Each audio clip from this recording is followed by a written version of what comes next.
At sa kapapasok lamang na balita, pumanaw na po ang dating senador na si Agapito Butz Aquino. At nasa telepono po natin ngayon ang UNTV host na si Ms. Jackie Aquino, anak ni dating Senator Butz Aquino.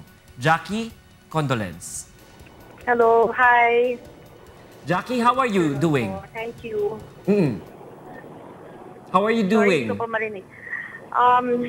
Actually, medyo nabigla ako kasi nung tinawagan ako ng mama ko, sinabi po niya na my dad's heart stopped and they're trying to revive him. Wala na po akong news. So ang dami-dami ng nag-send na ng condolences and everything. So it started off yata with the people from Kanyang. So I guess nasabi na nga sa presidente. So I obviously na hindi na na-revive.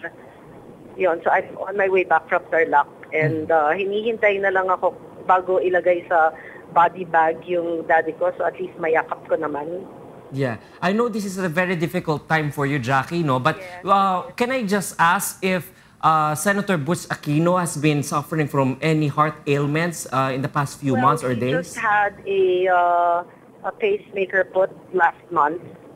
And then he had diabetes also. And he started to get ill.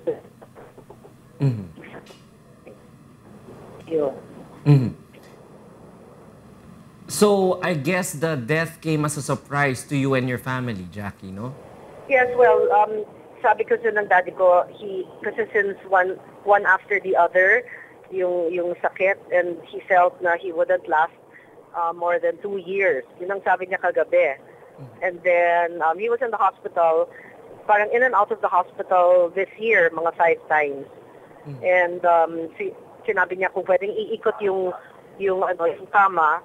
He said, because I want to see my family. Kasi syempre hindi siya masyadong makagalaw because he was in pain. So he asked if the bed could be turned para yung angulo he could see us all. Jackie, I know this is a very personal question, no? Pero tanungin ko na rin ikaw kasi hindi ka na naman kaiba dito sa UNTV. Tanungin ko kung kailan mo huling nakausap ang iyong ama?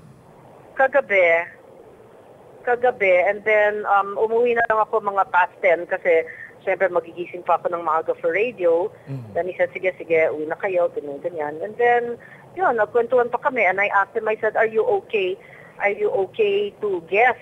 Kasi I wanted to interview him in your show in Spotlight. So sabi ko, and also for kay Kuya Daniel, sana.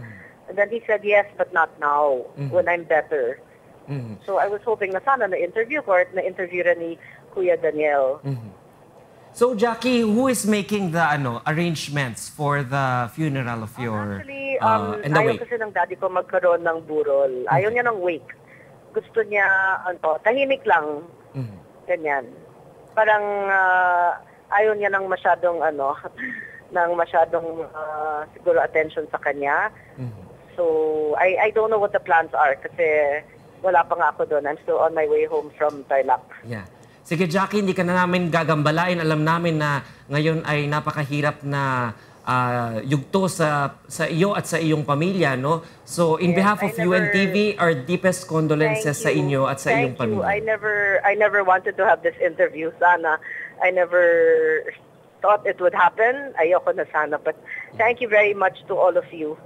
Thank you.